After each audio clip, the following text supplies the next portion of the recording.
Right on, right on. Thank you very much for staying here with us on your superstation, Joy 99.7 FM. We're building up to the biggest beach party you can find in this side of town. But of course, before that, we must take care of the business of the day.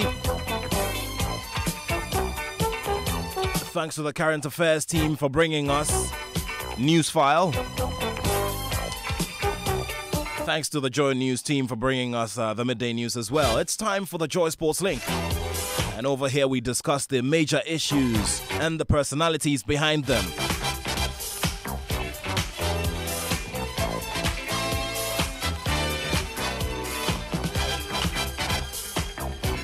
So this afternoon we're throwing the focus on the big final at the 2018 CAF Total Women's Africa Cup of Nations.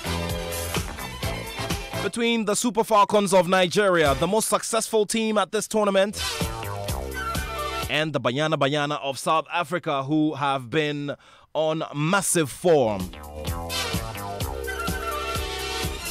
Away from that, we'll be talking about what passes as one of the two biggest sporting spectacles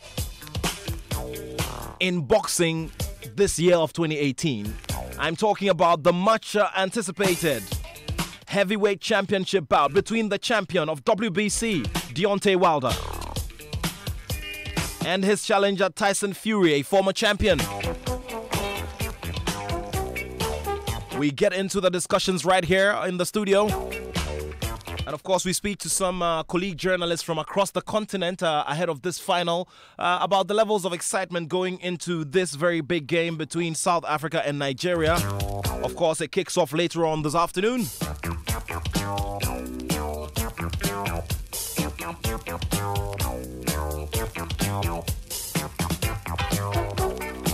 So we'll bring you a discussion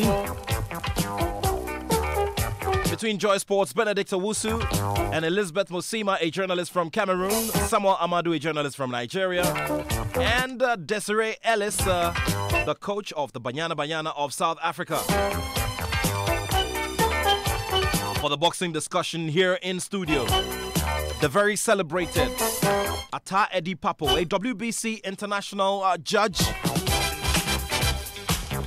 who has many championship fights under his sleeves, including those of Vladimir Klitschko. Hans Mensah-Andor of Joy Sports also joins us for this discussion. So you stay tuned right here as we get into the discussions. Remember, you can join us. It's 0244340437. Let's get the talking going. It's women's football and boxing, my favorite sport. Welcome to the show.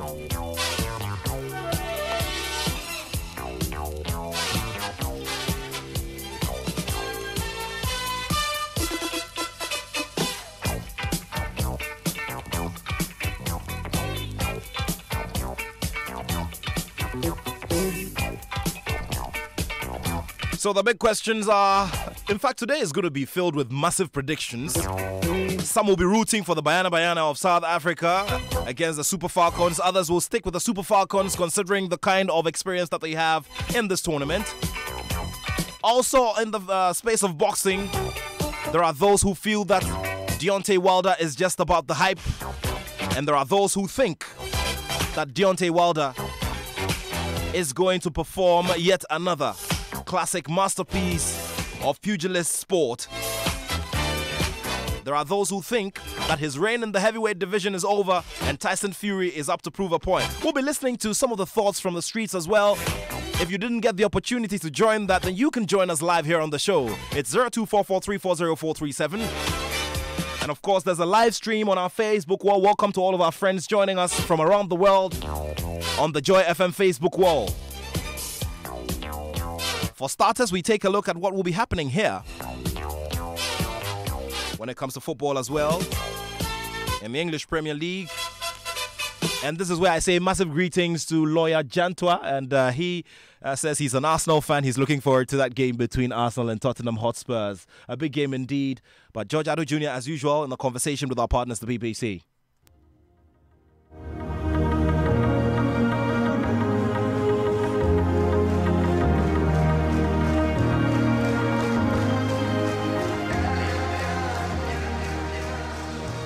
Thanks for your time, and it's such a big weekend to look forward to with great games on the horizon. Shall we start with Manchester United, whose manager was involved in a bit of drama after the Navy 1-0 win over Young Boys in midweek.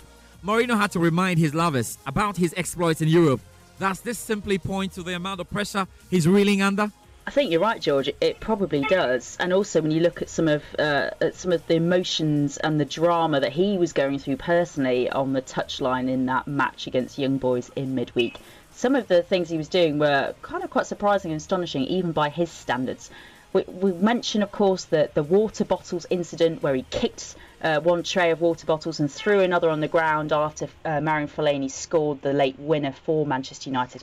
But also there was that reaction he had where he turned to the crowd and sort of shook his head when Marcus Rashford missed a chance as well. It's not really the kind of reaction you expect from a manager. You expect him to really kind of keep that kind of stuff in the dressing room, don't you? So I think it does show that his mindset isn't right at the moment. He is under an awful lot of pressure, as you say. He seems to come out fighting every time he faces the media, doesn't he, both before and after matches, having to justify his record across Europe and all the trophies and all the accolades that he's won down the years, reminding them that he still is top dog. Is he though now? That's interesting to say, isn't it? Because you look at the performance against Crystal Palace last weekend in the English Premier League. That was a 0-0 draw at Old Trafford.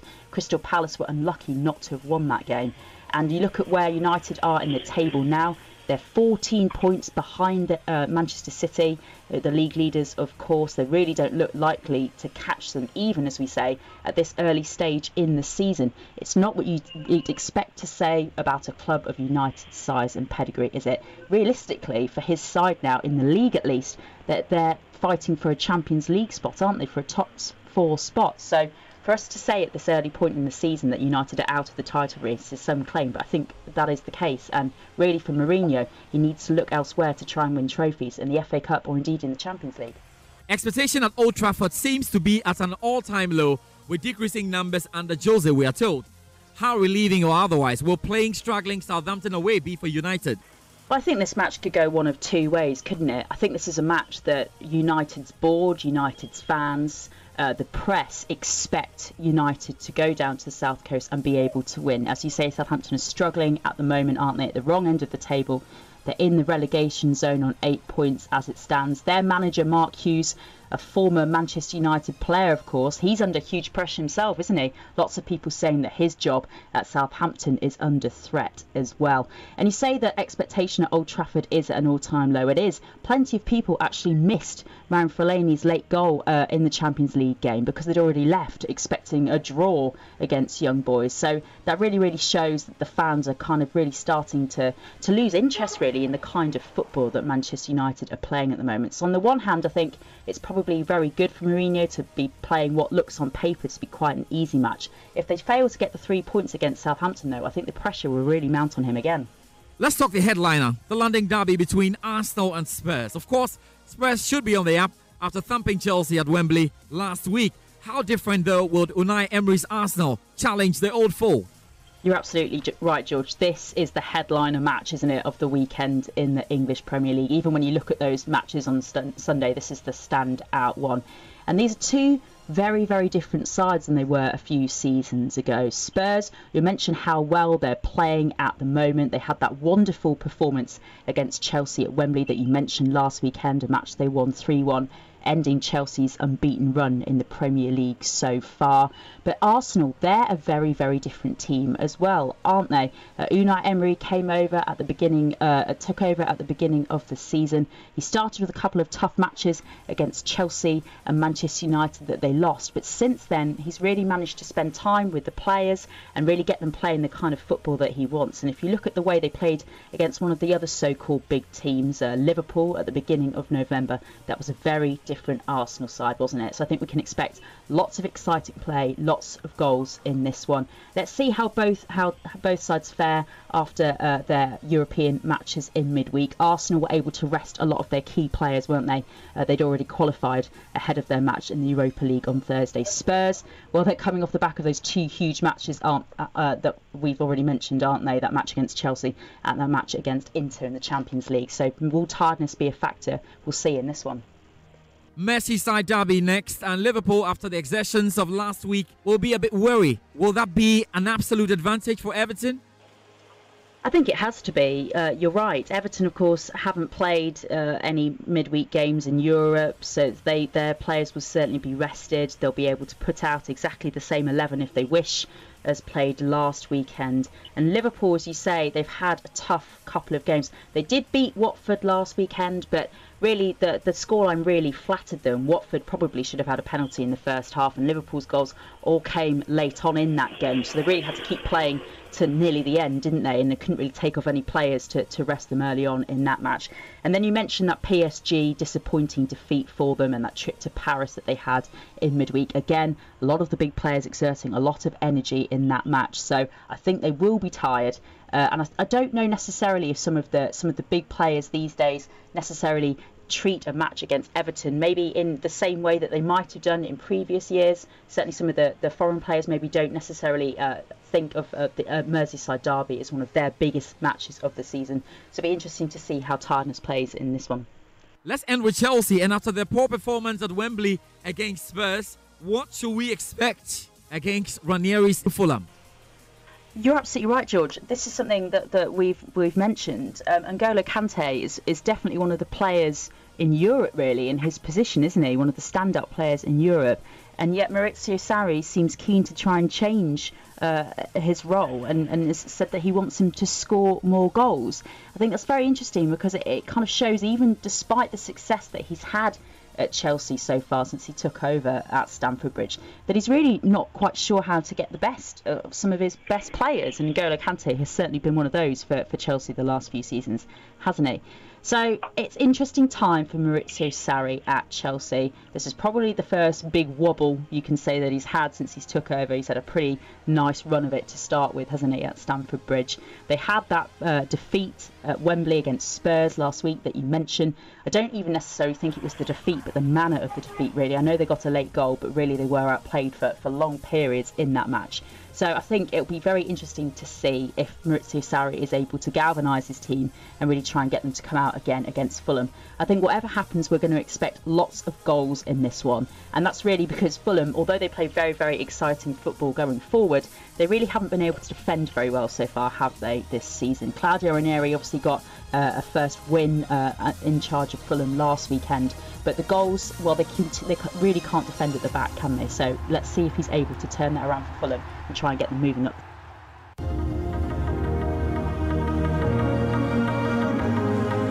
All right, interesting stuff there. We'll be looking ahead to all of those games. So we're still here on the Joy Sports link on Joy 99.7 FM. Big discussion on boxing coming up later on. Of course, we'll also be focusing on the big final of the Women's Africa Cup of Nations. And across from me here in the studio is celebrated WBC International boxing judge Atayedi Papo. And he's here to talk us through some of the things we should be expecting in such big bouts, because he has officiated in such big bouts around the globe, countless number of them. Atayedi, thank you very much for your time. It's been a while since we had you here. Thank you very much, Nat. Okay, sure. It's always an excitement, you know. So I'm always excited to be with you on the program. Thank you very much. Enjoy as well. Sure. A big interesting bout we're looking forward to, isn't it? Yeah, it is. It's a bout that has been touted, it's been overblown in my perspective. I think it's something we're going to come to in terms of being overblown.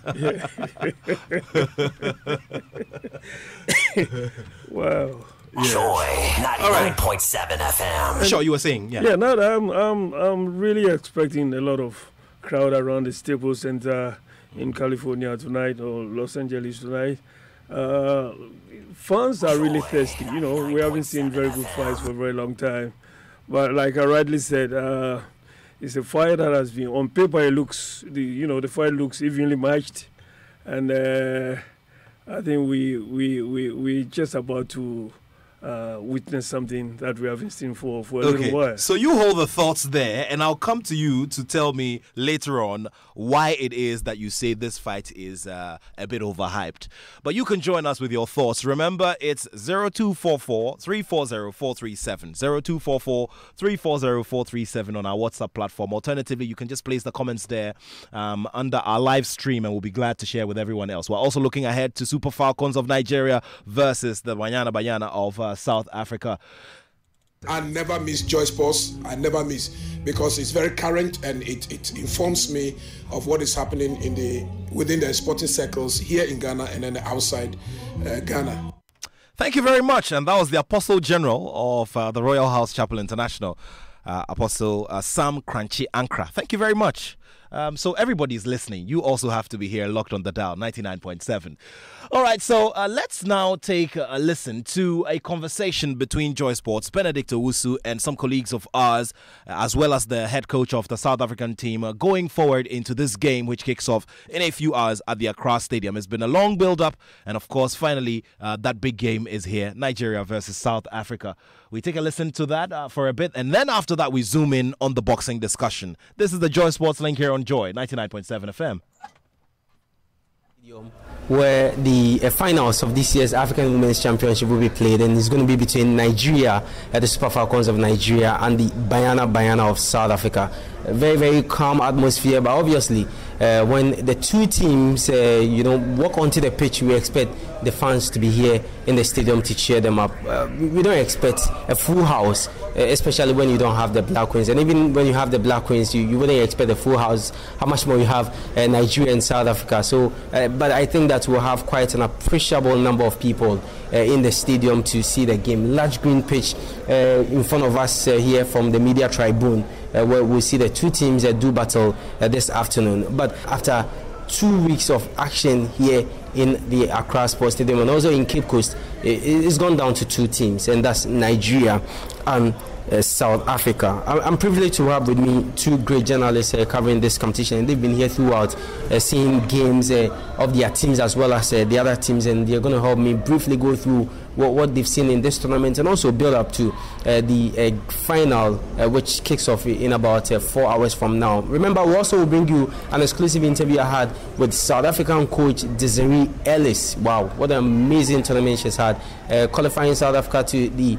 FIFA Women's World Cup, which will be staged in France next year. That was her first target, and the other target is to win the African Women's Championship for the first time. Remember, this is going to be their fourth final, and for Nigeria, it's going to be their 11th final, and can Nigeria win the tournament for the 11th time? We'll see if that will happen later today. But thanks so much, Samuel Amadu, who is a Nigerian journalist, and also Elizabeth Mosima for joining me. Elizabeth, thanks so much for joining me. Thank you. I'm sure you've been enjoying Ghana. Oh yes, I'm let me say, coming back home to Ghana. You're Ghanaian? No, Cameroonian, but I studied in GIJ some time ago. Oh really? Which year was this? I left here 94, if I'm not mistaken. Yeah. Oh, okay. So what did you study at GIJ, Ghana Institute of Journalism? Journalism. What you studied journalism? Just journalism, yes. You did diploma in journalism? A diploma in journalism, actually. Oh, wow. Nice to have you back then. My pleasure. And I have Samuel Amadu, Nigerian journalist. Samuel, thanks so much for joining me. Yeah, it's a pleasure. It's wonderful being around here again, most importantly for the women in Africa. Your first time in Ghana? Oh, well, my third. I think I came around for beach soccer in 2016 to cater for Cater Cup, and same time I came around earlier this year while trying to go through the road, enjoying the feel of the country, going to Abidjan for the Waffle Cup, which Ghana really impressed me, winning the that was the women's waffle. The women's waffle cup. Okay, all right. So ladies first, as you always say. So let me start with you, Elizabeth. I mean, since it's your first time in the country and you've been here, you schooled here, I'm sure you've done a lot of monitoring in terms of Ghana football. On the tournament that you've covered for the 2 weeks that you've stayed here in Ghana, it must be very good. Yeah, it has been a good tournament, as I can say. I appreciate all the teams. I mean, from the way the competition went on up till today, you know that women's football has really improved. There are teams like Mali, for example. You see their performance is such a young team, and Mali has never gone this far in this competition. But we see them reaching the quarterfinals or semi-final, let me put it that way. Other teams too, Algeria, all the teams, Cameroon, Nigeria, I'm so much impressed with their performance. I mean, it is good. Women's football is progressing. So women's football is progressing. And for you, Samuel, it's been 2 weeks of thrilling football on the pitch and everything around this competition. What do you make of the competition? Yeah, well, I think it's been exciting. It's really been also a wonderful venture for all teams here, and also for visitors who have come around to also share in the joy of women's football. We know it's evolving. It's the moments we've all waited for. And they've seen a two-year event happening consistently, and also hoping more improvements in terms of organization. We're also expecting somewhat an expansion. Having more teams to enjoy the fun fare of the women outcome. But realistically, I think compared with what we had in Cameroon, I think it's a progress. Cameroon was massive, was wonderful, and Ghana too hasn't really done badly. It's exciting what we've seen in Ghana, and I think the players, the officials, the spectators, obviously, really must have had a fair share of the fun. Now, Elizabeth, I'm sure you would have loved to see Cameroon in the finals. I mean, great game they played against Nigeria in the semi-finals here, only for them to lose on penalties. This Cameroonian team must have impressed you and those back home. Yes, actually, the Cameroon team is good. And they came here with an objective to win this. The girls were saying, oh, we don't want to cry again like last time. This time we must win. Well, everybody can say that. But to be frank, the girls gave in their best. They played well, and they have even improved more than what it was in 2016. Nigeria too, I appreciate them a lot. The girls, they are strong. They know how to defend, and they have that experience. The same like our own team. It's just that when you play and there is no winner, at the end there must be penalty to separate the team. So one side must win. But for the two teams, I think they are the best in the competition. Then I know that South Africa too, they are good. So all the teams they are good. In Cameroon, it's true. They wanted that cup to come to Cameroon this time. The luck was not on our side. Especially when the AFCON has been stripped off, the hosting right has been stripped off. I'm sure if Cameroon had won this very tournament, probably would have brought some respite to the people of people of Cameroon. Yeah, I think so. Anyway, I'm still here. I've never gone back, but back home I hear people are kind of disappointed. Yes, which is normal. So I think if we went with this trophy too, maybe we'll say, okay, the trophy has been better. We'll just have to go with the way CAF has decided, and we'll make up. I've been a fan of the Cameroonian team. Raisa Feju. I don't know if that's the correct pronunciation of her name. Feju. Wow. She's been phenomenal in this year's competition. She played some wonderful football. And I was actually delighted to see her name in the Women's Player of the Year shortlist, which was released by CAF yesterday. But for you, Samuel, the two teams in the final, South Africa, Banyana and Super Falcons of Nigeria, are these the best teams you think should be in the final? Yeah, for me, I think coming this far, it's never an easy road. Any team that are going to the final obviously deserved it. Winning or losing, regardless of what the outcome could be like, they worked their house acts for it. And I think we must give credit to the two teams, most importantly South Africa. It's been a while they've been in the finals, and coming back, it's more like being Nigerian Cameroon the last 3 editions, and now having South Africa coming to the fray shows it's becoming more competitive in football, and we are seeing a third and fourth phase kind of competitive wise in the women's game on the continent, which is huge. And I believe that will also improve the pedigree of African teams on the global map, and seeing probably most importantly on the FIFA rankings. We expect to see an improvement from some of these teams, not just because they were outstanding in AFCON, but because yes, they are raising their games and also developing so well in women's football. So I think it's practically the two of the best so far in the tournament, by the chance of both reaching the final. He spoke about South Africa, being one of the best teams in this tournament, and coming this far doesn't really surprise him. You share the same sentiment? Yeah, it's true. I watched 2 years ago, I watched them. South Africa, yes, they didn't do badly. This time around, they've come out so strongly, and I think this is the first time they are picking a ticket to the World Cup. I'm happy for them. I'm happy for them. And all that one is just to show that African girls are getting more and more interested, and African football, women football is improving. I think from this, maybe other countries too will try to encourage their women's team to register. To get involved in this. We have only 8 teams. Why don't we go up to maybe 14 or even 16? That's what I'm trying to say. Yeah, that's something that we also have to talk about because it's very, very important. I mean, over the years, we've seen this competition grow in terms of the football on the pitch. So it would also be proper and right for CAF to also look at the number of teams that probably maybe in the subsequent editions, play in this very competition. But you're still listening to us live from the Accra Sports Studio. We're building up to the big game this afternoon. That's the finals of this year's African Women's Championship between the Banyana of South Africa and the Super Falcons of Nigeria. This is the second time they're meeting in this competition this year. The first one was the opening game at the Cape Coast Stadium, with South Africa surprisingly won by a goal to nil. Well, we'll see if they can repeat that or it's going to be revenge for Nigeria. I'm here with Samuel Amadou, who is a Nigerian journalist, and also Elizabeth Mosima, a Cameroonian journalist. She's not new to this country. She had a tertiary education at the Ghana Institute of Journalism in 1994. So it's homecoming for her, actually. Well, so guys, we will wrap up very soon. But remember, also we'll bring you an exclusive interview I had with Desiree Ellis yesterday when I visited the team at their training ground at Elwak, building up to this game. Some of yeah, we spoke about the two teams in the final. Now let's look at the teams and their chances going into this afternoon's game between between South Africa and Nigeria. You're Nigerian, obviously. I'm sure you want Nigeria to win, but looking at the play of Nigeria, this team, in my opinion, it's not as good as the team that we saw 2 years ago, the team that we even saw in Namibia. They are retrogressing. First, did you agree with that? And also, do you think Nigeria can defend the title they won two years ago?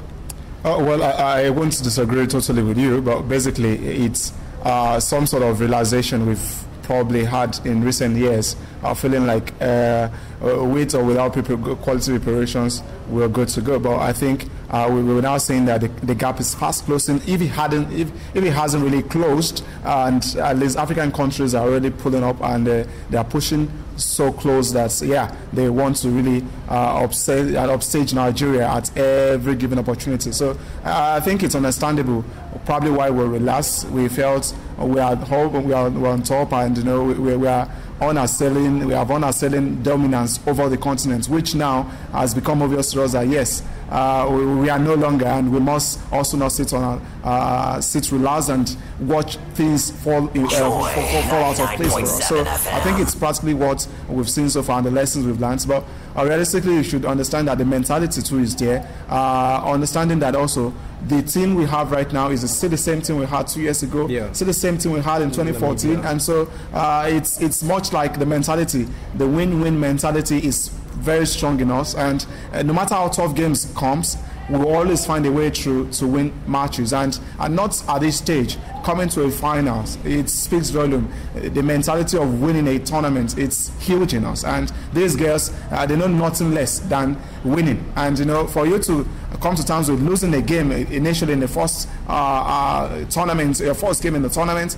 it tells you that you should check yourself. You should wake up. Get to understand that truly you are not just the best. You must earn it. You must fight to earn becoming the best or remaining the best. So I think those are the sort of challenges we've gotten from this competition from the start. And if you watch us all through, we've had little improvements you may not notice so evidently. But for a team we know we struggle to come to the competition with our preparations, but notwithstanding, we also have no excuse with our performance, because having dominated Africa so long, we also must show the quality of being champions. So I think getting to the finals, I think I give credit to Cameroon for what they did. They played top class football. We are not surprised about the quality of performance they had against us. We saw more spectacular display also in Yaoundé 2 years ago. And from what we say in the semi-finals against them, I believe it was just that we also played to our plans. We knew they were better. We knew they were stronger, and we had to just fight hard to beat them to it. At any point, it's probably a penalty. Every stage is a battle. So it's just more like a chance. But again, so Nigeria is winning this. Yeah, for now, for these, I think South Africa, for me, they have overachieved. Going to the World Cup is the truth, and at this point, you just can't take anything away from Nigeria. A lot goes for the Nigerian girls. The motivation to play. I don't know if you're aware that they're going to be earning $10,000 for playing just a final game, and let alone of the other ones they had, they've won already. And so to tell you that that is massive. I have no idea of how many countries who could make huge investments in that aspect, in motivation to any girls, any women's team in Africa, which is what gets the girls going. They need money. Everybody wants money. So it's part of the things as you injure them. At the same time, women's football is kind of a grudge, has its own grudge that, you know, playing against you, I can afford you beating me twice. Like it's been said, lightning doesn't happen twice on the sport. You will never allow that happen. So I think that's part of the things why the girls will always turn out so powerfully. In Cameroon, we had 5 injuries even in the game, but our girls played through all those injuries and they won. So they won in Cameroon, I mean, by don't go in the final. So it's practically what keeps us going, the mentality and the experience. You look at the squad, it's all foreign-based players, but these foreign-based players were all home-based players when they went to Namibia. So you can imagine what exposure they've gained, and you should expect, by virtue of going abroad, they've gained a lot of experience and also exposure. Well, I've been impressed with Francisca Odega and also Asisa Toshola, not probably maybe the player we've seen over the years. This tournament, I think she has struggled a bit. Yeah, well, no doubt. I think the players, they are only doing their bits. The coach gives them responsibility. This is what you have to do in the game, and this is the coach is Thomas Danabi. Yeah, so you know you need to understand that these players got to play to instructions. They also can't go on the pitch play their own style. They got to respect the coach's instructions and also play according to the game plan. So it's the way it is. They understand so well, but going to a crucial game like this, everybody has to come to the party. Everybody has to play. So it's not about what you've been told. You must just play out your heart. And you've seen from the first game, a lot has changed. We've managed to score 10 goals even in 2 games after. No matter the size of the opposition, scoring goals was what we missed. We missed a lot of chances playing against South Africa. We missed a lot of chances playing against South Africa, and we knew we need to get our ass together and also do the right thing. So coming to a game like this, we've had a lot of improvement. We knew it was going to be tough against Cameroon, so we were more defensive. We weren't really much attacking minded against Cameroon. So I think that was accountable to our inability to score goals. But against South Africa, you should know we will definitely come out to all gun blazing. All right, so he spoke of the package for Nigeria, that the players will earn $10,000. You look at the South African team, even before coming to the tournament, they had announced that each player was going to get $11,000 should they win this year's competition. That should be some massive motivation for the Bayana girls to win. Yeah, I think it will be a good motivation for them, and I'm sure they're going to give all their best. Not to win. Everybody likes money. Yeah. If the players are motivated, they will play. Of course. And they will play very well. So I think it's good. Even for the Nigerian girls too, they too will not want to leave the dollars that they have brought, and I'm sure they're going to give them. So who wins for you? Oh, for me, for the two teams, they are strong. I cannot say that it's Nigeria who will win, because you don't minimize anything in any competition. But I know my Nigerian girls are tough, and they'll not let anything go. So Nigeria will win it. All right. Okay. Nigeria they'll win. Anyway, they'll win. Yeah. All right. Okay. I know that you cannot say that it's this person because you don't know the surprise that will come. But I'm more confident that Nigeria will win. All right. So very soon we'll take a listen to South Africa coach Desiree Ellis on what she thinks coming into this game this afternoon. But Elizabeth, let me find out from you. Now, Cameroon yesterday won their game against Mali by 4-2. What it means is that they've joined already qualified Nigeria, South Africa for next year's FIFA Women's World Cup. That should be a fair representation for Africa at the tournament next year. Yeah, I think so. This I think their second appearance at the World Cup, and last time they went to the World Cup, they did their best, and they even reached the quarterfinal. This time around, the girls, I know they were so happy because that was their objective. They said, even though we missed the final, but at least we must qualify for the World Cup. That's what we are going out for, and indeed they got it. So I think Cameroon and Nigeria and Africa and South Africa, they will surely represent Africa well in the World Cup. Oftentimes, when teams go, our women's team, when they go for the tournament, we'll see 5-0, 6-0. But these teams in this very competition have shown us that when they get to the world stage, they can really perform. You look at Nigeria, they have a very good team of Paranozi, Asisa Toshola, Francisco Odega, your goalkeeper, great goalkeeper, and your captain as well. You can also talk about the Cameroonian team, great players, and I made mention of my woman of the tournament, Feju Riza. Wow, what a player. And all the other players around here, they play very good football. You think that at this time, we're definitely going to have a good representation at the World Cup. Yeah, definitely. I think it was an exciting 2015. We saw how it went. Though Nigeria was very unlucky, being placed alongside the toughest countries in the world, and that's why we made an impression against Sweden with a comeback to get 3-3, and but we lost to US and also to Australia. But realistically, I think this time, but notwithstanding, Cameroon did make a statement. See how Gael Kanemot did African proud, first ever to score a hat-trick in the World Cup. Those are very encouraging factors that you must really appreciate. That yes, African players are doing the continent proud abroad, and they are bringing their A game on when it comes to the international stage. And that is what we want to see, because in Nigerian side also expect a lot of class, because going to the 2015 World Cup, we didn't have that quality preparation, and we believe with the improvement in support from CAF, from FIFA, and also from the federations, we expect a lot of improvement, quality preparations for all the teams, because it counts a lot in how teams turn out at the World Cup. So I believe if the guys get the motivation, the preparation they need, forget it. Africa will be the teams to beat at the World Cup. Well, guys, let's briefly talk about this and then we'll wrap up.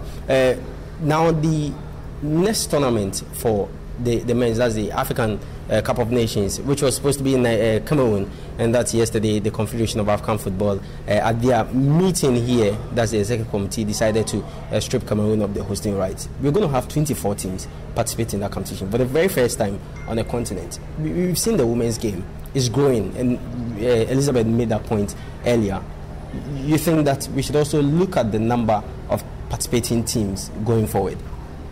Well, I think it's something that is highly prioritized by CAF, and thankfully we just had a new women's football department now at CAF, and that is really seeing some positive development relating to women's football, and some individuals who are involved are now taking some positive steps to see how we possibly does not expand to possibly 12, but looking around 16, because if the men can expand from 16 to 24, why not also we getting close to 16? So I think it's more like the benchmark being targeted right now to possibly ensure we make the expansion grow wider. We know a lot of things will be keen to be involved, and when there is improvements in the money, in the cash return, at the cash price and what have you, many countries, many FAs will be keen to invest, because when you make this competition look so unworthy to play off, or worthless in terms of cash returns, it looks unattractive even for the girls. So what do they make from it? So I think those are priorities that should be set out. These are issues that should be sorted out, and I believe in the coming days all this should be ironed out, and when these are done, we shouldn't be surprised what will turn out the next time. At least probably when Congo hosts, we believe we should expect a very wonderful tournament. Elizabeth, should it, in the next competition, should we have more than 8 teams participating in the African Women's Championship? Well, that is what some people like me would want it to be. But I remember we were in a press conference with the president of CAF, and he was saying that countries won't even register. Joy 99.7 It would be FM. more interesting to have 16 teams instead of having only the same time only 8. I think that African women's football has increased in the continent, and I believe that there are countries that also want to. But maybe they should be encouraged.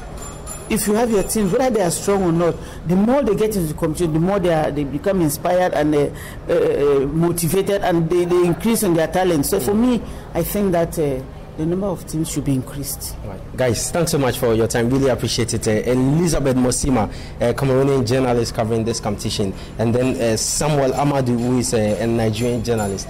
2 weeks is not enough. A tournament of this nature should be at least a month. you don't think so? Yeah, really. Guys, thanks so much for your time. I really appreciate it. So now time to take a listen to South Africa coach Desiree Ellis. Well, I spoke to her on quite a number of issues. One, they are losing one of their key players, Jane. This club country football issues that we have to also look at. That's also another discussion to have. She also spoke about their chances coming into the game this afternoon, and also their qualification to the World Cup. That's a historic qualification for South Africa. that also watches the game and that keeps me sane on the bench. You know, when things are going mad, I'm right in the game. She keeps me sane and says, you know, all these things. So we've got a fantastic technical group, and that's important. We all come through the same system. We all got CAF A licenses. We've been together on the same causes. You know, we're just happy that our federation has given us the opportunity and had the faith in us, and that we could lead this team with an all South African bench, which is really fantastic, because it proves that, you know, if you put in the work in development in your own people, you know, it really helps. So not forgetting, you know, coaches that have come before that have played a part. You know, I learned a lot from Coach Vera. I was an assistant coach for 2.5 years. Very structured, attention to detail, and things that people might take for granted, you know, but it's that small attention to detail that wins you games. It's that small attention to detail that sets you apart from the rest of the group. And I just know that, you know, we will give it our all on in the final, you know, and we know we pride ourselves on being very well defensively organized, and if we can keep a clean sheet, we can surely sneak one. And Van Wyk has been a leader in the team. Katlana, impressive in this year's tournament, but there is one key thing: you're missing one of your key players, Jane, because of her involvement with the club. How big of a blow is this? Well, she's a terrific player, a utility player. You know, we can play in almost any position, but likewise with the rest of the group.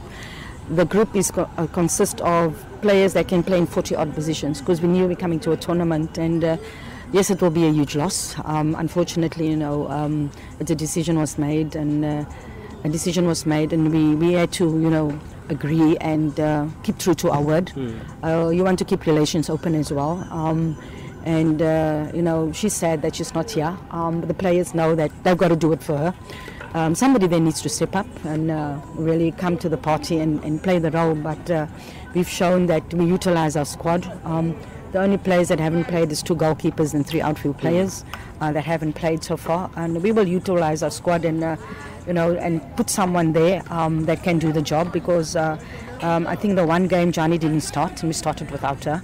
So we have a fantastic group of players that if one comes out, you know, the other one goes in. Yes, she's a huge loss. So, you know, somebody's got to step up. Somebody's got to make a name for themselves. And what better way to make a name for yourself in the tournament, you know? Janina is really led from the front, you know. She realizes that it's almost a lost opportunity for her. You haven't seen the best of Tembi though. She scored goals, but Tembi can do way better than this. We hope also brings the A game. You know, she scored in every game so far, and it would have been fantastic for her if she can get another goal, you know, to really top it off with a goal in every game. But we will give it our best shot tomorrow. We have to bring our A game. We have to play from the start of the whistle till the end, but most importantly, we've got to execute our plan perfectly.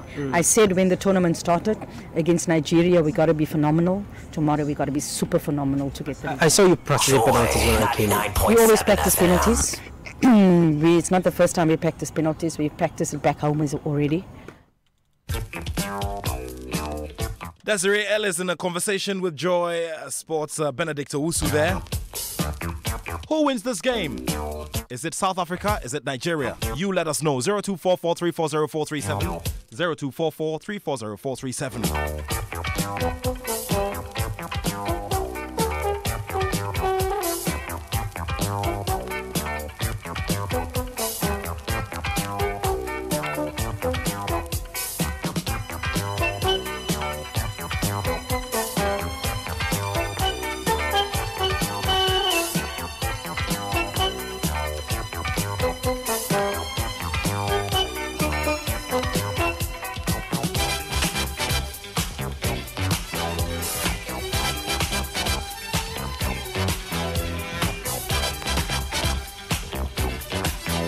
I'm ready right now. You know, I always said that I wanted to unify.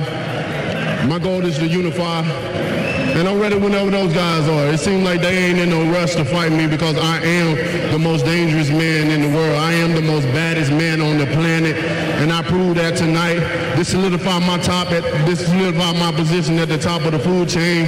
And soon there will be one champion, one face, one name. And he go by the name of Deontay Wilder. Why is this man not a superstar in this country? I don't know. I believe that more people would know me in Los Angeles than they would know Deontay Wilder. Not that he's done anything wrong in his career or anything, but I just don't think that the people who's promoting him and doing the thing behind him are pushing him as much as, say, past champions before have been. I will knock Tyson Fury out. It ain't no ifs, ands, and buts about it. I don't look into something that's not happening, you know, and if it doesn't happen, then, you know, it wasn't meant. It wasn't meant by God, it wasn't meant by the universe, it wasn't my time. But I'm feeling very confident. I'm feeling very focused. I'm feeling very passionate about what I say and what I do. And come Saturday night, it's my time.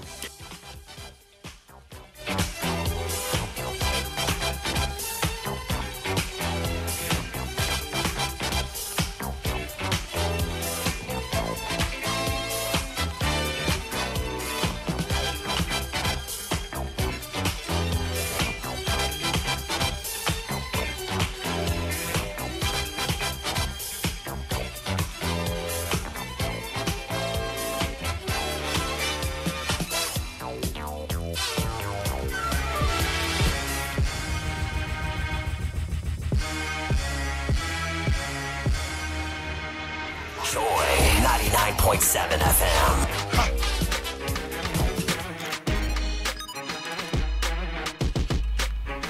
Thank you very much for staying here with us on your superstation, Joy 99.7 FM. Keep the messages coming in, and it's time for us to do some boxing here on the show. Here with me, as usual, like I mentioned earlier, is Ata Eddie Papo, a celebrated and highly decorated WBC international judge. He has sat at ringside for major international, world title fights, including one of them with Vladimir Klitschko. And he's here with his thoughts. Also here with me is Hans Mensah of Joy Sports. Hans, thank you very much once again. Glad to be here, Nat. Okay, now earlier before you got in, Ata Eddie Papo was making mention of the fact that this is a highly overhyped fight. You agree? Oh. I mean, it's a business of boxing. The fight has to be hyped up, to rake in the numbers that you would expect. You don't hype up the fight, you're not getting the numbers that you'd want to see. Is it a fight that is worth all the fuss? Yeah, I think so. I mean, you're looking at two undefeated fighters, and so and you're looking at a former champion who didn't lose the belt by virtue of being beaten, but by other circumstances away from the ring. And you're looking at a current holder of a world title, none other than the WBC title. And so I think it's worth the hype. I think these are two cracking boxers, and you really can't talk about the fact that this doesn't deserve or is not worth all the noise that is being made about it. Maybe because of the antics of Tyson Fury, maybe because Deontay Wilder is yet to really fight anybody of note. Maybe because he's yet to fight a one person that we all want to see him fight. We might look at it and say, well, he's not a top boxer, as we like to say, but at the end of the day, the bottom line is that you're looking at two undefeated fighters. One a former holder of the belt, heavyweight belt, and one a current holder of a heavyweight title. And so I think it's worth all the noise. Send us your messages. I know you're itching to tell us where you stand when it comes to looking ahead to this very big fight. WBC champion Deontay Wilder, the Bronze Bomber, against Tyson Fury. Now, Ata Eddie Papo, you mentioned earlier that this fight was overhyped. I seem to flow with you in a way, but you tell us what the reason is first.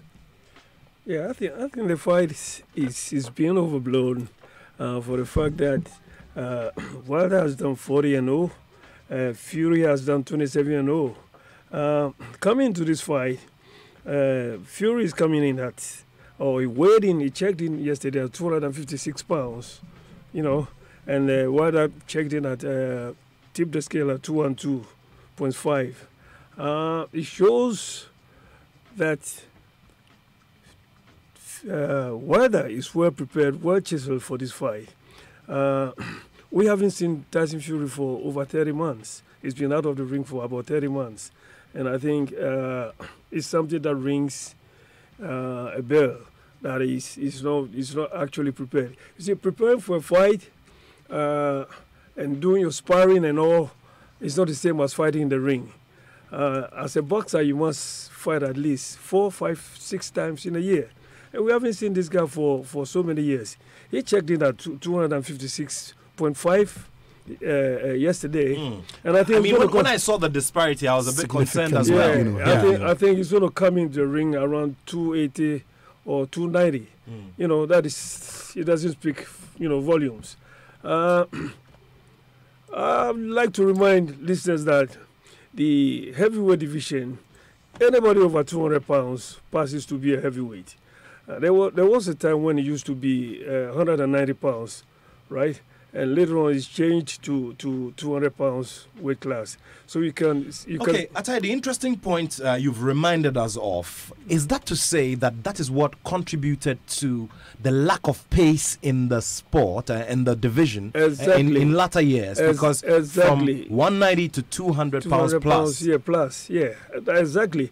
The WBC is actually doing something about it now, because if you check the weight disparity, somebody coming in at 215 like we are seeing now, and the other person coming about 280 pounds. I mean, boxing is all about weight classes. So the WBC is actually working something out to make sure boxers come in within certain weight limits, right? I think it's going to help boxing a lot. That is to say, we have a decline in the number of punches thrown by the heavyweight boxers. I agree. Right? Okay. If you look at boxers like the Joe Louises, the Floyd Patterson, the Michael Dokes, those boxers that we used to know, the Joe Fraziers, they were all fighting under 190 pounds. So you could see the volume of punches and accuracy of punches at the time. But now all we say is, these, should I say, half-baked boxers out there, I don't really see this fight living up to the hype. I think one boxer is going to be stopped this evening. Okay. One boxer is going to be stopped this evening. We'll get into the discussions. One is going to lose. There's definitely going to be a one. Somebody's always going to go. Yes. So someone always going to go. So a draw for you gentlemen is totally out. Okay, so let me come in here and continue on from where Atai has left off. Somebody is going to go down. I think that there are two possibilities as far as this fight is going to be won, and it is one for each. I think that if the fight travels a full distance, I struggle to see how Deontay Wilder is going to outpoint Tyson Fury. I think that if Wilder is going to win this fight, he's going to have to do it with a KO or a TKO. If it goes a full distance, I think Fury is going to win. Why am I saying this? I would reference Tyson Fury's fight against Vladimir Klitschko. I didn't give him a dog's chance against Klitschko. I didn't think that he was even worthy of stepping into the ring with Vladimir Klitschko in the first place. And yet, he managed to dance his way around him for 12 rounds to win the fight, And so it tells you that he's able to do it. Again, I have seen Tyson Fury get knocked down, get off the canvas and come to win the fight. I haven't seen Deontay Wilder go down, being tested in that regard. And so I think that one has shown that he's able to go the full distance and crucially win on point against top level opponents. Maybe Wilder is also going to prove a point with this fight. And look, I've also got the chin, I've got the endurance, I have the ability technically to outpoint opponent to win on the scorecards. But I sincerely do think that the two outcome or possibility for the two boxers is Wilder winning via stoppage, Fury winning on the scorecards. I have my doubts about it. Okay. The reason why I'm saying this, when it comes to heavyweight class, in British boxing, I haven't actually seen what I saw of Henry Cooper, nor Frank Bruno. These are guys who fought really well. You can't really compare these guys to Tyson Fury. Tyson Fury looks to me, or seems to me, like a fluke. I've seen quite a few of his fights, and I think he's been overhyped. And that, I don't know what you got to say about it, but I think honestly, I had a similar view of Tyson Fury. until after the Klitschko fight. I sat back and I was like, how? Because, I mean, it doesn't make sense how Tyson Fury has to beat Vladimir Klitschko. And I don't think that if they have to fight again, Fury is going to win that fight. But I looked at the fight over and over again, and I had to be fair to him. He won it fair and square. Listen, fights are won in the ring. You know, it's fair and square. But then if you check Vladimir Klitschko's fight with Tyson Fury, one can easily say that the guy was going downhill. I mean, Klitschko was going downhill. It wasn't the same Klitschko that we used to know. You know, the Klitschko brothers that we used to know, you know, we saw a different Klitschko altogether. If you watch the fight between Klitschko, even Chisora, you could see it was on a decline. I'm talking of Vitaly, not Vladimir. Yeah. So I think let's not dwell on the fact that he beat Klitschko. So he's going to end up doing the same thing to Deontay Wilder. Deontay Wilder has volumes of punches. Of course, he's hoping he has a very weak or a weak defense, if I can say. But he is very fast. And I doubt if Fury is going to match up to his flurry of punches that he's going to throw. You ask the questions, even though I am tasked with the responsibility of asking the questions this afternoon. I mean, so this is what I've been saying time and again. I agree with you when it comes to the decline of the quality that we see in the heavyweight division. I mean, I have struggled over the years to watch fights in the heavyweight division. But at least you have an Anthony Joshua who's showing you a certain level of quality. I think that Deontay Wilder is somebody who sometimes goes in with the brawl. When you watch him very well and he launches his attack, there are days when he destabilizes his opponents. Yes. He neutralizes you. You are not able to give him those quick replies that he may deserve or may be asking for. And then he gives you legitimate punches, and then he adds slaps. Yeah. And for me, that diminishes or that takes something away from his quality as a boxer. Because you see, for all you know, if he were consistent with his legitimate punches to the head, to the body, the hooks, the jabs, the crosses, and all of that, then probably he could even end his fights earlier than we even see. But you see, the disadvantage that Wilder has, which has been mentioned by Atayedi, is the thing about conditioning. This is a man who has gone all his professional life winning his fights by knockouts. I mean, 39 out of 40 is phenomenal. It is phenomenal. But turn it around and you see that, okay, if somebody comes in and stretches him the distance, there will be some amount of trouble for him. A good case in point is that of Bermane Stiverne, whom he fought over 2 bouts and defeated through a knockout in the second bout. Yeah. In the first bout, if you go and watch how everything came down, you'd realize that Deontay Wilder, who comes in and tries to make us think he's a beast, is vulnerable after all in certain instances. No, the guy was big. Stiverne was a very big fighter as well.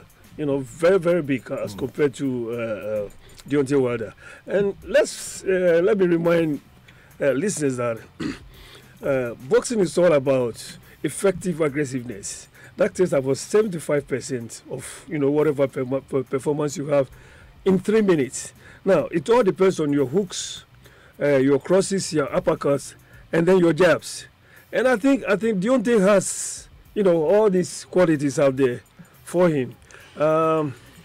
If Fury is going to dance around, I doubt if he's going to do it for 12 rounds. With his weight, I don't see him dancing around for 12 rounds in this fight. I think one is going to go down. It's either Deontay goes down or Fury goes down, because it's a great fight. Okay. I mean, there's been a lot of. I really can't. I really don't see how Fury is going to end the fight against. Okay, Hans, let me ask you this. What about the space that we all make for surprises in boxing? Because you see, in as much as Klitschko was going downhill back then, Fury came in, he had prepared well, and he came to prove a point, whether we like it or not. So why is it that we're not giving space for you are not giving space for the eventuality, the big surprise element? Because surprises do happen.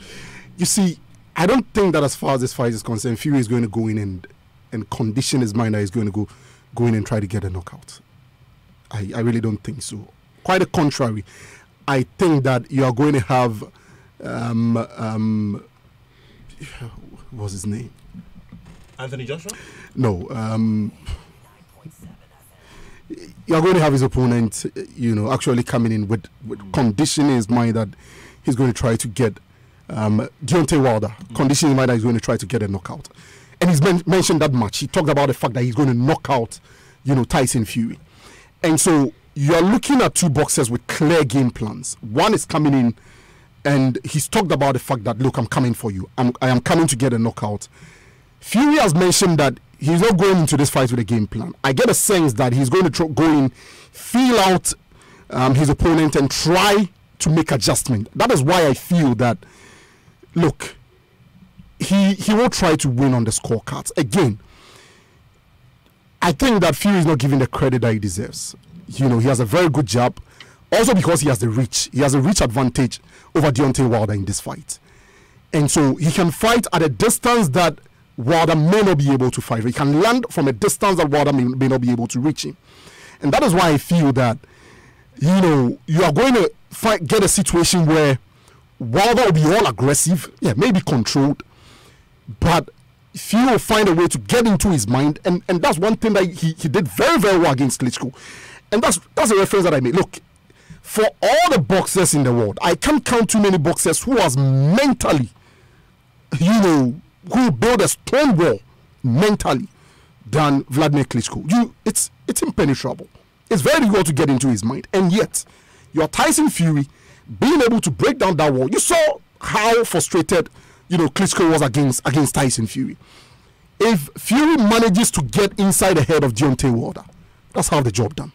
Believe me. I don't disagree with what you are saying, but I have to chip in something. I mean, we all know for the past few years or so what's been happening to Tyson Fury. The guy has a problem. The mentally is not in it's not there. It's not, boxing is all about 100% concentration. Yeah. If you have that in you, you can go into a fight and actually beat your opponent before even the fight even starts. And I think he has a problem out there that hasn't been solved. It's been put out there to face this guy just to fill the vacuum. Just because Anthony Joshua failed to fight Wilder, I think he's there to grab the cash.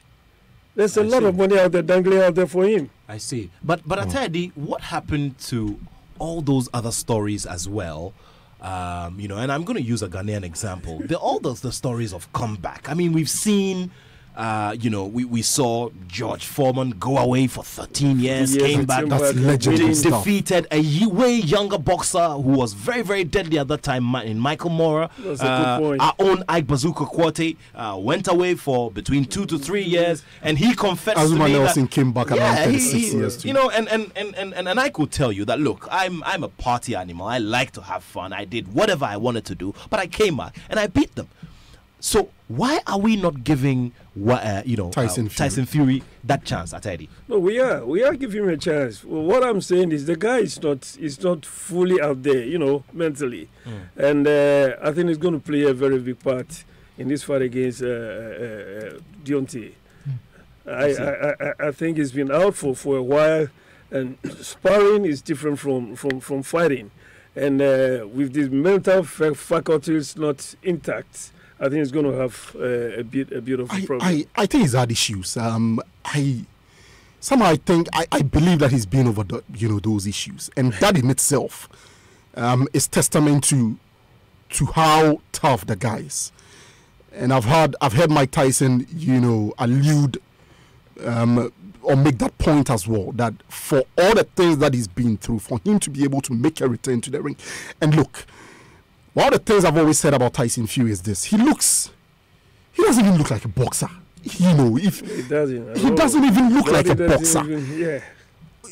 You can probably go through his list of opponents and say, well, maybe he hasn't really fought anybody of note. But then again, look, he's unbeaten. We have to respect that as well. You can't take that away from him. Yes, Klitschko may have been on a decline, but he still beat him and took the titles away from you. You still can't take that away from him as well. We have boxers who are manufactured, and I think Tyson Fury happens to be one of those boxers who are, manufactured. The guy looked that big. Somebody saw him, and just lured him into boxing. Just like you don't think he's a natural? It wasn't at all. Not. Okay. Same goes to Frank Bruno, who I know very well. I mean, he was a personal friend of mine. Yeah. We were roller skating together in the 70s or 80s, and I think somebody just picked it up. Look, you have this stature. Let's make good use of it, and So I mean, this is how come some people are pushed into boxing. I don't think he has the flair. I don't think he has what it takes to be a boxer. But I could probably say the same about Deontay Wilder. He doesn't. Maybe I'm wrong. He doesn't look a natural. If you look at previous heavyweights from the United States, you are right. Deontay Wilder doesn't. I mean, you look at Mike Tyson's movement inside the ring. You look at Evander Holyfield's movement inside the ring, and you compare it to Deontay Wilder, and he doesn't come even close. So I think we are looking at two very awkward heavyweights. Those guys you've all mentioned, these are guys who have been to the Olympics. You see, it's all good to be in the Olympic Games, and then if you check the records of all the world champions we've had so far, just a minimal of them, just about one or two. It's a very negligible figure. Most of them have been to the Olympic Games, came out with gold medal, silver medal, or whatever. And these two guys, I think I missed their names in the Olympic Games. If you check the heavyweight division, as I have in the Bible of Boxing right here, from 1 to 10, the boxers we have there, you couldn't compare, these boxers to those in about 25 years ago. When I tried to mention the volume of punches and the fact that it had decreased, I began to think, does it have anything to do with the fact that previously, we were doing 15 rounds and taking it down to 12 rounds, 10 rounds? Has it probably contributed to the reduction in the volume of punches that we used to see? That goes to the weight of the boxers. Okay. If you check boxers like Floyd Patterson, the Joe Fraziers, the Johansson, Rocky Marcianos, and a lot, Jesse Joe Walcott, and a lot. If you check their weight classes, they are well below 200 pounds. Okay. So yeah, that's right. Volumes of punches and quality of punches as well comes in as well. Now, Atedi, there's another discussion that has gone on for some time now. The fact that Deontay Wilder is the WBC champion, for crying out loud. The WBC title is seen in boxing terms and in commercial terms as the premium boxing title. Absolutely. And I'm proud to be I knew that was going to come from you. No questions about that one. I mean, when you're lining up the world titles, you're talking about the WBC is the first one that anybody is going to mention first. Yeah. Okay. Every credible boxer wants that green belt. So the question here now is, Deontay Wilder is now on at 40-0, and that's the reason why at a certain point, Tyson Fury was taunting him and saying, "Look, I don't understand why Deontay Wilder is still not a superstar in the United States, because look, after this fight, if he wins it, he'll only be 9 fights away from equaling Floyd Mayweather Jr.'s record." Why is Deontay Wilder not a superstar in the United States up to the stage where he has 40 fights? That division used to belong to the US. That's the heavyweight division. But if you look at the ratings right now, if you check his trajectory right now, Anthony Joshua, Deontay Wilder, Povetkin, Luis Ortiz, Dillian White, Joseph Parker, Bielzo, Miller, Karowski, and then Tyson Fury. I mean, it doesn't look that intact, as it used to be. I think we have a problem out there. There was a time when the US guys dominated if you check the list from 1 to 10, it was all the US guys, but they're no more hungry. The same thing is coming into our boxing here in Ghana right now. I'm sorry to digress a bit. We used to have very hungry boxers out here, like the Pajeros, the Ali Babas, the Asuman Nelson, those guys. They were guys who were, hungry. Yeah. The Iquotis and the lot, the Alfred Cobra Cote, the Percio Brite Come and the lot, But now it looks like boxing has become like I want to fight who I want to fight. They give you an opponent and then they refuse to fight those opponents. So boxing is actually we have something very different here. I think the business interest has overshadowed the sporting interest, and I remember putting together a write-up in that regard. I think I was previewing a fight, a local bout, and I looked at the record of the two boxers, and you realize that none of them had fought anybody of note.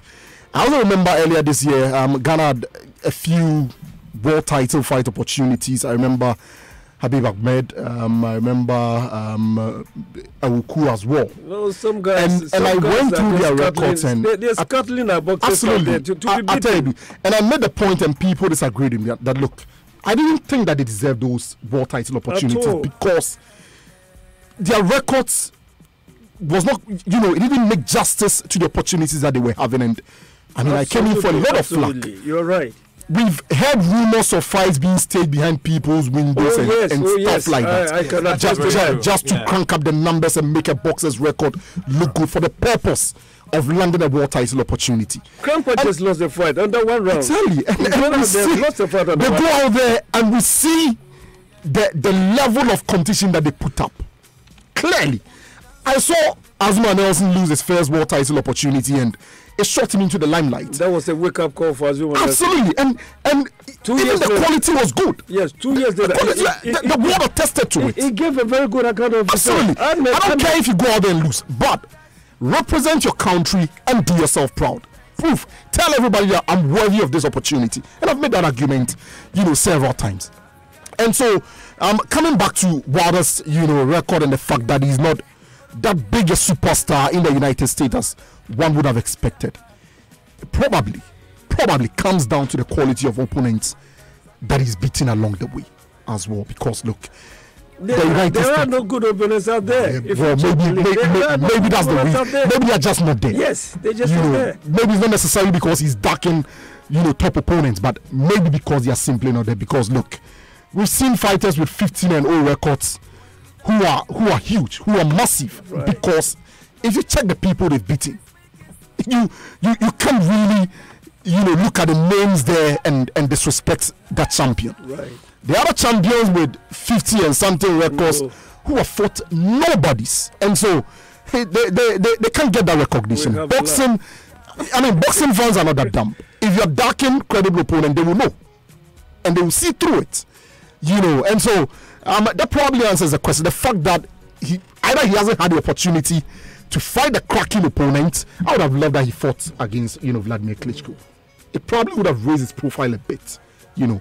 For all the things we say about Tyson Fury, at the end of the day, he beat Vladimir Klitschko. It counts for something. And that's the reason why he confidently says that counts for something. I come to the US and I've noticed even more than Tyson Fury. Deontay Wilder. Let's take this message from Bragg Dugbaza in Alexandria, Virginia, USA. He says Atayedi hasn't really followed Tyson Fury. Wilder is getting knocked out today. So this is a Tyson Fury fan who is refusing to listen to anything other than his boxer won't win. Okay, so we will respect your opinion here, diverse opinions here. There's another one that says the Black Queens qualified for the World Cup before the Black Stars. Yes, it is not in doubt at all. Please do sign the messages before you send them. 0244 031 I beg your pardon, 0244 340 437 0244 340 437. Can you please confirm whether Cameroon has been stripped of their hosting rights for next year's and the reason for this? This is from Kwesi Reynolds from Aguna Odobing. Yeah, okay, yes. That's been confirmed by the Confederation of African Football because of delays. It's become clear that they won't be able to meet the deadlines that have been set for them, and so CAF has done the needful, stripped them of the hosting rights for next year's AFCON. So who are we looking at in terms of the possible replacements? There's a lot of talk about Morocco. I also heard Ghana. I mean, let's talk about it. You've heard Ghana, but realistically, looking at the time between now and next June, is it possible that we can pull it off? It's possible. I mean, of course, when it has to do with the AFCON, the key thing is about the venue, the match venues. And as it stands, we have Cape Coast in good shape. The Accra Sports Stadium has been renovated. The major works will probably be at the Sea Point Secondary, maybe some works in Kumasi and then Tamale. Do we need to put up one more venue? Or maybe, I think that the training facilities are also available. The African Cup of Nations is in June. If we want to, I think we can pull it off. If we want to. You know, of course, you have to look at the politics and all of that will surround it and factor in all the factors that will come at play. But I think that if we want to do it, we will be able to do it. But, I mean, the other countries that should be there and there, but Morocco obviously have the facilities ready to be able to handle this one. They were not able to secure the hosting right for the FIFA World Cup. But I think they can make a very, very good statement that, look, we can pull this off if they can take the African Cup of Nations at a short notice and deliver properly. It will be a good, message to FIFA that they are capable of hosting the FIFA World Cup as well. So okay, let's see how it goes. Baby, dance for me. When you down, baby, run to me. I'll be your number one. Turn on me. Kiss me, baby. All right, so we're here building up to that very big bout. Remember, it's happening later in the early hours of tomorrow morning. Kiss me, baby. It's the WBC champion, Deontay Wilder, going up against Tyson Fury. So after having all of the fun at the Joy Beach Jam at the Labadi Beach Hotel, everybody will settle in to watch that bout. So send in your predictions. Tell me what it is that the reason is someone is firmly sticking behind the man Tyson Fury. I know that you also have your own, predictions and your own assessments. Gentlemen, let me ask you this: it's a known, it's a known secret that look, this fight is just the stepping stone to that big one between Joshua. That hoped big one between Anthony Joshua and Deontay Wilder. And whoever wins. Okay, so let's, I think I'm conditioning our mind that the fight is going to be between Joshua and Deontay Wilder. But let's that's what look I said. at the scenarios here. So what happens if Tyson Fury wins? Then he gets the right to fight. He does. Joshua? He does. Yeah. Natural. That'll be automatic. That'll be the natural. Yeah. Okay. Yes, it's natural. Okay. Sometime in April next year. Okay. Very well. So what then will happen? And what these are all hypothetical situations. Mm-hmm. What then happens to Deontay Wilder if he loses this fight? How then does he maneuver his way back? Would it be that easy? Well, Ali has done it before. He lost to Spinks, came back and won again. So I have no doubt in my mind. My beef is just about the quality of boxers we have out there. As compared to the Joe Lewises and then the Sonny Listings and the lot. I think. Let's see what happens tonight. We'll probably make our minds after tonight's show. But I think I'll be watching the fight live. I don't know whether you're showing it live on Joy. Do you have your on Joy? We don't have the rights. So okay. Yeah, so I do think that people will be very, very disappointed if Tyson Fury wins this fight, because obviously what the world wants to see clearly is Deontay Wilder versus Anthony Joshua. That's what everybody wants to see. But right. Yes, but for me, it'll be exciting also, because then, look, the fact that, and again, it's hypothetical. If Wilder loses this fight, I don't think that it takes away that fight against Anthony. Probably will prolong it, but it would definitely happen. But a win for Fury means that we've got a three-way. We've got Joshua Fury, we have Joshua Wilder also in the reckoning. And who else? And that's the worrying part. And nobody else. Because if you look at the heavyweight division now, nobody else. It's probably about this. Joseph Parker, with his defeat against Anthony Joshua, means that it's gone. I mean, he's done. Ortiz, no, I don't think so. Dominic Brazil as well, he doesn't look like. What about Dillian White? You wouldn't give him a chance. I wouldn't. No, it's gone. I mean, it's gone. It's all about these three names now: Fury, Joshua, Wilder. That's it. I clearly can say for the past 100 years we haven't had a competitive heavyweight division like we have now. I mean, the division is really weak, you know, for the past 100 years. Very weak. Yeah, I think so. I think a lot of people may not understand the point that Teddy is making. Look, match the top 10 here against the top 10 15 years ago. All those years we lose against them. Yes. Mike Dokes, Tim Witherspoon, Pinkley Thomas, Greg Page, Tony Taps, Bebic, Bull Crusher Smith. I mean, we had very credible boxers at the time. Very credible. 20, 30 years back. And I've seen... Let's also look at the other scenario. Now, Tyson Fury clearly is not giving up on his career by what he has done, especially in the build-up to this fight. If he loses, which obviously is what most people I've spoken to are leaning towards, what then does he do to remain relevant? Tyson Fury? Yes. He's a talker, you know. That probably will keep him in the news. That probably will keep him in the limelight. But of course, if he loses, you're looking at fights against maybe Luis Ortiz. You're looking at fights against Sharon Miller as well.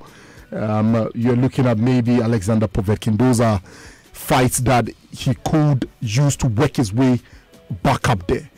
For Deontay Wilder, I don't think that is the same scenario.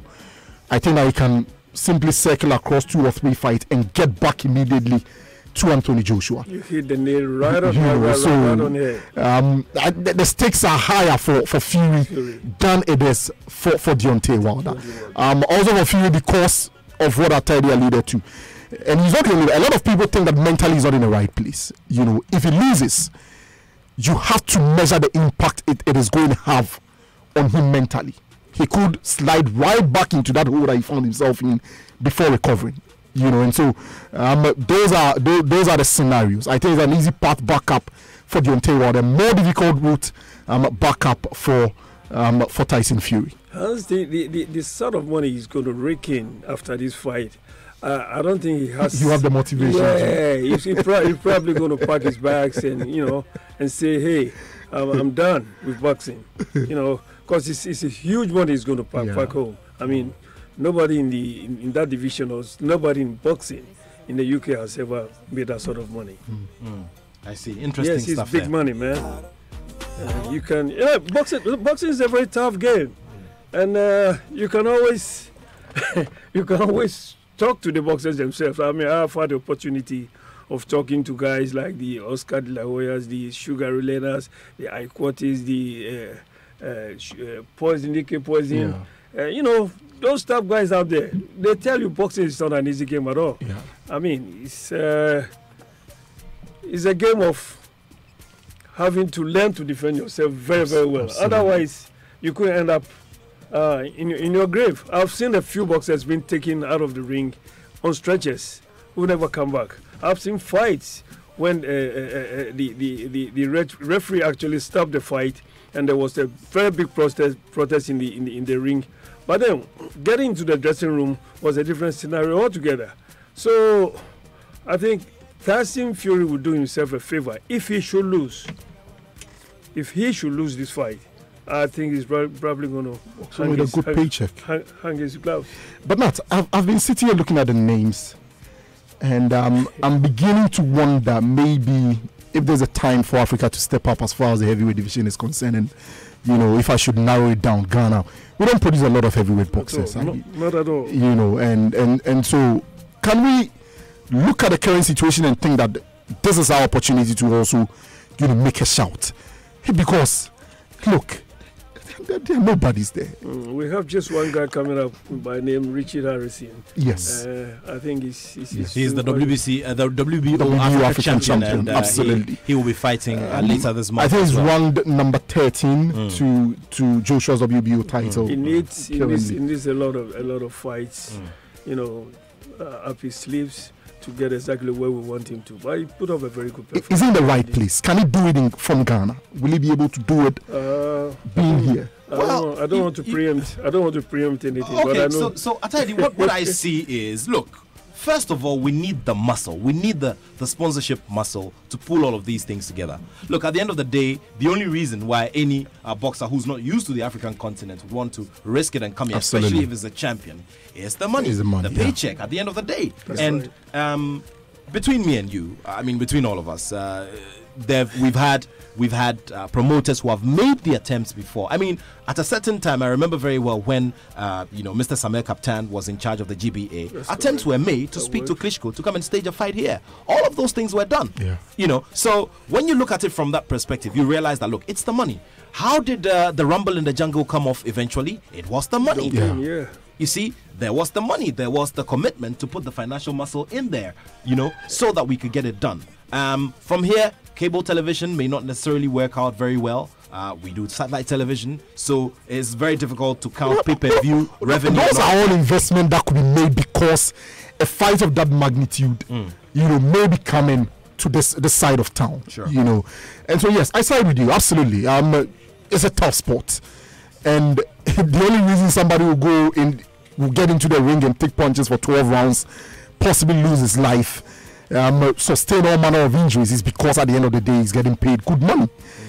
If the money is good, they will come. I mean, I don't think that you reference the Rumble in the Jungle. I think that an offer was made to the boxers. They looked at it and thought that, well, this is good money. It doesn't matter if we are fighting in Africa or under the sea, so long as we are fighting somewhere, we are making money. Of course, we can't take away the influence of Don King at that time. Also, convincing the then president Mobutu Wasabanga Seseko to put in excess of $10 million for that fight. That was big money at the time. Exactly. Let's do some messages here. There's one from Akwesi Asamoah. Akwesi Asamoah says Wilder will make sure Fury doesn't fight to see round 5. Thank you very much for that message. Another one from David Crunchy says Deontay Wilder on any day, any other day. Aram Mawuram says Wilder must weed Fury flat before round 7. There's another one from Miles Fusukwesi. He says, just can't wait. The talk is finally over. It's a fight I can't miss for anything. But Miles, you haven't told us what it is that you are expecting in this bout. There's another one from Eduku Danyi Jr. He says, Wilder, and he puts 2 big smileys there. He surely is looking forward to a win for Wilder. Okay, so far, everybody seems to be skewed towards Deontay Wilder. Let's see how it goes for the boxer.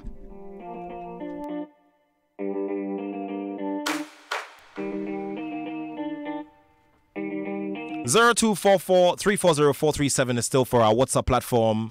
The phone line now is active. 0302-216-541. 0302-216-541. Get through to us. Let us know what's running through your mind. Remember, we're also looking ahead to the big final. In the women's AFCON final, it's there at the Accra Stadium. Starts in a few hours. Would it be Nigeria? Would it be South Africa? Let us know what your thoughts are right here on the Joy Sports Link with me, Nathaniel Atto.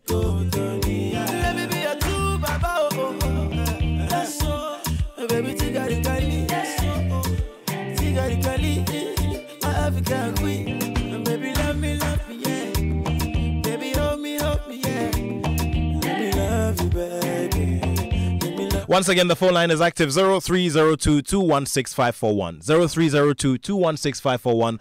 Let's get talking. 0302-216-541. Join us. Let's see what you are also thinking off the top of your mind, and tell us where you think this title will be going. Would it stay with the American? Would it go to the Brit? Let us know right here on the show. All right. Ben is reaching us from La Paz. Let's quickly speak to Ben. Ben, good afternoon. Thank you for joining us on the show. Good afternoon, Nat. How are you? I'm great. Right. This fight that is coming up is a serious one anyway. But then, I'm rooting for Wilder. What's your reason? The reason being that the guy has been standing tall all this while.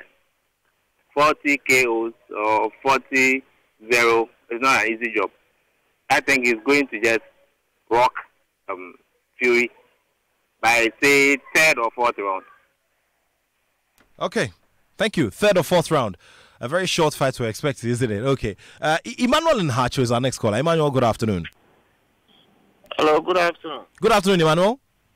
Yes. No, you guys talked about Africa, and I think you are forgetting about this Nigerian chap called Ife Ajaba. Okay, I thought you were going to mention Samuel Peter as well. Yeah, nobody wants to fight that chap. And so when we're looking to Africa, I think it's a guy we need to look at. That's my contribution. Thank you very much, Emmanuel in Hacho. Ife Ajaba. I don't remember the guy he's making reference to. There was a viral video all over social media of a boxer who, walks into the ring. I think the anthems were after pre-fight formalities. Exactly, everything done, and then his opponent simply just walked out of the ring.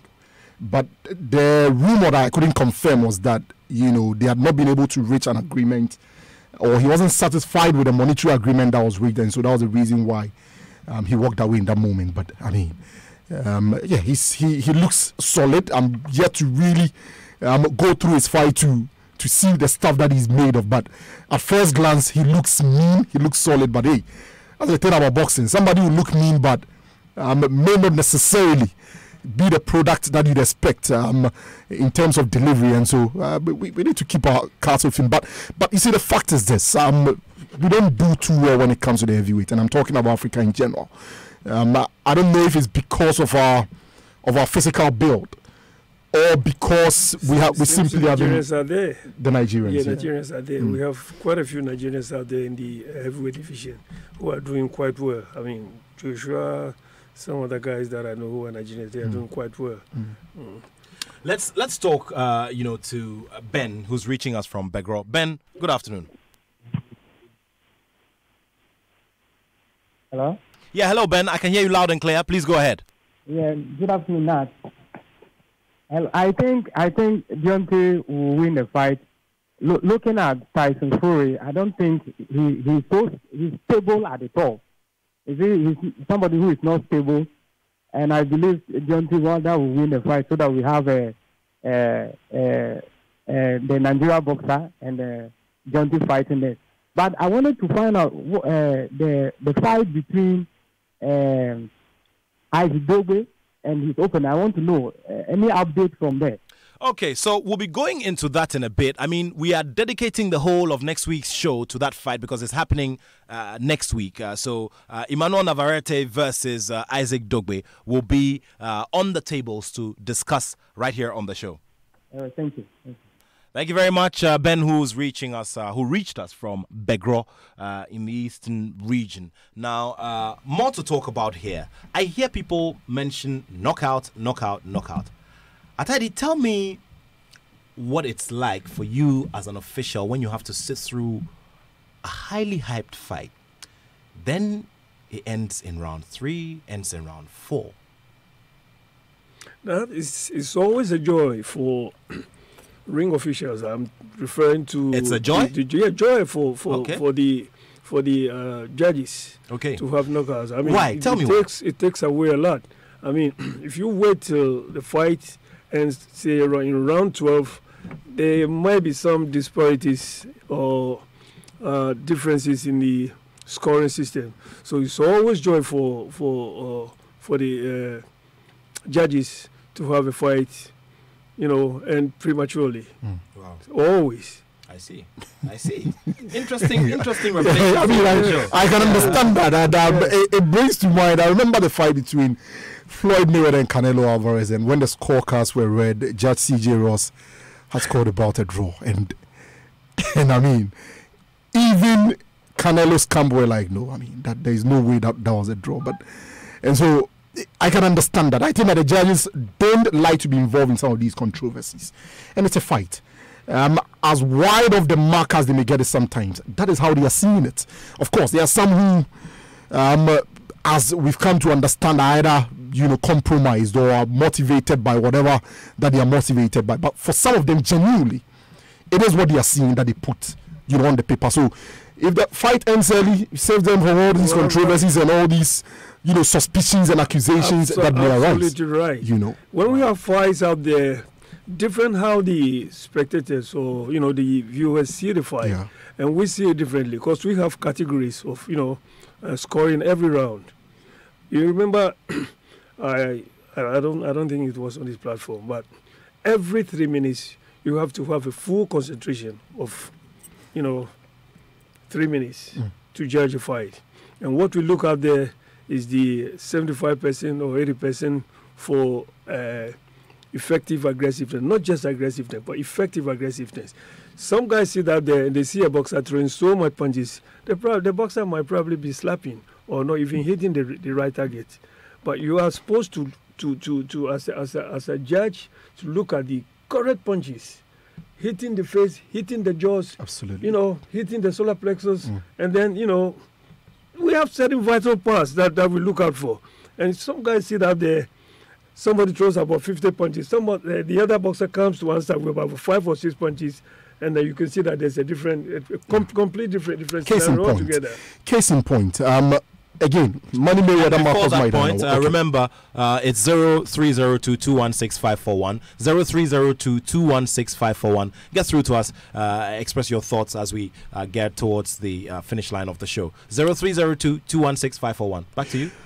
Case in point was Mayweather Marcos Maidana, the first fight. Maidana was the more active boxer. He threw, I think, twice as many punches as Floyd threw, and yet he landed less than Mayweather landed. Because Mayweather has a world-class defense. Exactly, and he's accurate, and people simply didn't understand how it is that Mayweather won that fight. But look, he won.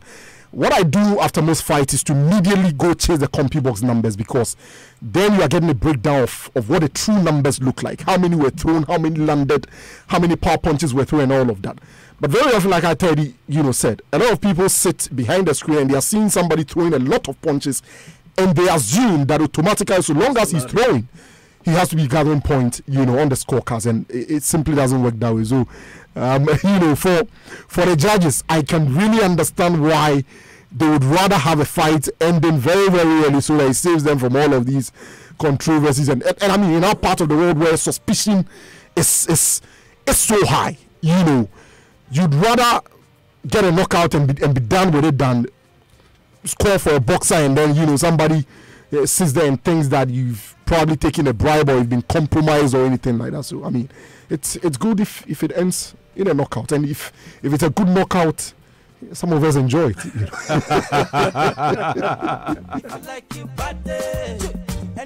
All right, so let's do this message here. It says, hi, talking about the women's AFCON final. I'm tipping South Africa to beat Nigeria by 1-0. For the fight, Fury will win by a unanimous decision. Mohammed Abdul Fattah from Sukura sends that one. Let's talk about the possibility of a challenger winning via a unanimous decision. How much space are you giving for that kind of scenario later tonight? I think we have to keep a very open mind. Yes, you're a very good judge. Yeah, we have to keep a very, very open mind about this one, because the route to winning are many.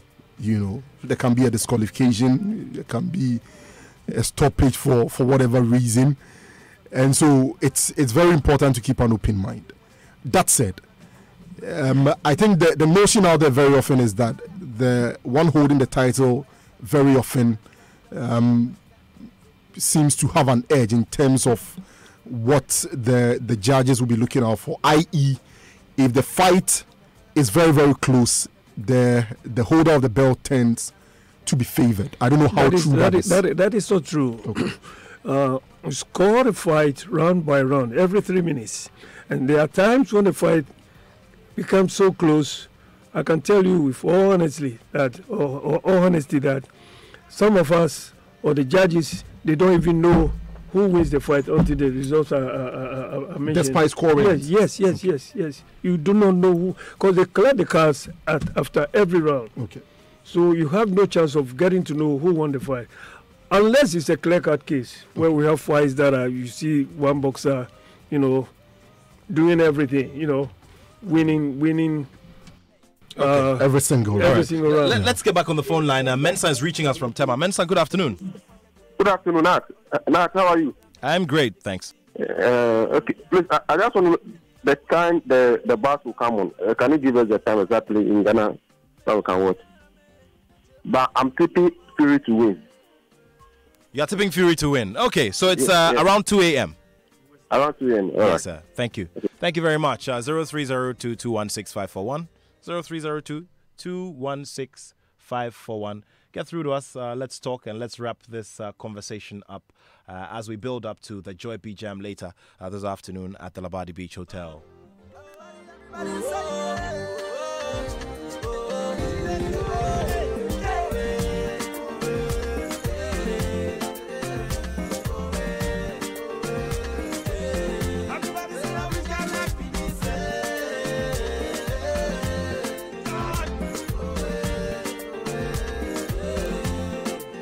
Everybody say, if you like it, good day. If you like it, bad day. Anything when you do for this life, my brother, not for your head. Joy 99.7 FM. Hey, Martins, that's my yard. Anyhow, when we dey cross the goal, I saw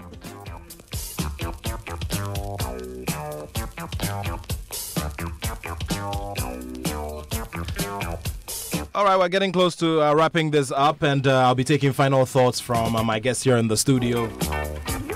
When it comes to the women's AFCON final, I don't know why, but for some funny reason, I want South Africa to win this time around. Let's see some new champions. I think that South Africa have made massive investments. They've performed well so far, and I mean, it's just fair that they also taste some of the glory. All right, about the fights, I reluctantly will give it to Deontay Wilder. I've stated my stance over the period. Reluctantly, I will give it to Deontay Wilder. Eventually, if he wins and fights Anthony Joshua, I will support Anthony Joshua against him. Gentlemen, you tell me where you also stand finally. Well, I wouldn't dare predict if I was on the fight, if I was working on the fight. But now, now I can speak my mind because I'm not working on the fight now. Yeah. I think I'll give the fight to Wilder. I see. Yeah, give it to Wilder. Let me be the odd one out. Let me say that Fury is going to win on the scorecards. I want to see somebody throw a spanner in the works of what we all want to see. Somebody come in and shake things up a bit. I think I will get the heavyweight division now is boring, and it will get even more boring if what we all expect and want to happen. So let's have somebody come in with some surprise element. Crucially, also is somebody who does a lot of work, and by work I mean talking outside the ring, and whip out some excitement as far as the heavyweight division is concerned. So, for the purpose of excitement, I am tipping Fury to win this one. But then if you say the fight might go the full 12 rounds, and looking at the volume of punches that the Wilder throws, are you sure Fury is going to win? I don't think Wilder is that accurate. I really don't think so. Even with the amount of punches that he throws, I don't think it's that accurate. I'm also counting on Fury's reach and the fact that he has a good jab to be able to, gather points. Well, that is why I feel that if it comes down to the scorecards, I think Fury has a better chance than Wilder. Fury has a problem if he should stand toe-to-toe with Wilder. Yeah. I think he has what it takes to move for full 12 rounds to win the fight. If he's going to move a lot, for the full 12 rounds, he's going to win. That probably is going to be the challenge for him, being able to move for 12 rounds. For the full 12 rounds. Looking at the fact that he has been out of the ring for such a long time. Exactly what I said from the beginning of the program. Sparring is different from fighting. And as a boxer, your business is to always go into the ring and have fights. We have fighters out there. You can always choose to fight when you want to fight, when you are a real world champion. When you are a champion like Anthony Joshua or Wilder, you can choose to fight twice or even thrice a year. You have no qualms about it at all. But somebody who is not a champion out there, who sit out there like some of our boxers we have out here, they sit out there and they choose to have 1 or 2 fights in a year. And I don't know what the management is out there for. If you have a good team, you must fight at least 4 times in a year.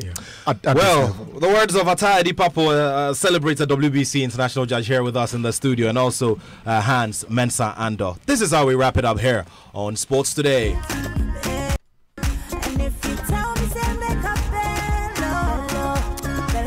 Well. So it's been a very eventful weekend to my very good friends, the Che's, Kwame Che, Yao Che, Dr. Pearl Che. All I can say is God knows best. God knows best. And also to you, Esinam, producer of the Super Morning Show. She buried her mother earlier today. Well, our condolences once again. So we'll go and just warm our hearts up with the Joy Beat Jam one more time. And now Shoko is telling me, she's asking me why I didn't wish her happy birthday on her birthday. Now Shoko, go and check your WhatsApp, okay? Ernest Mainu is giving us the headline news at 2, and then after that he joins me in my car to the Labadi Beach Hotel. This has been the Joy Sports Link. My name is Nathaniel Atto and I have love for sport.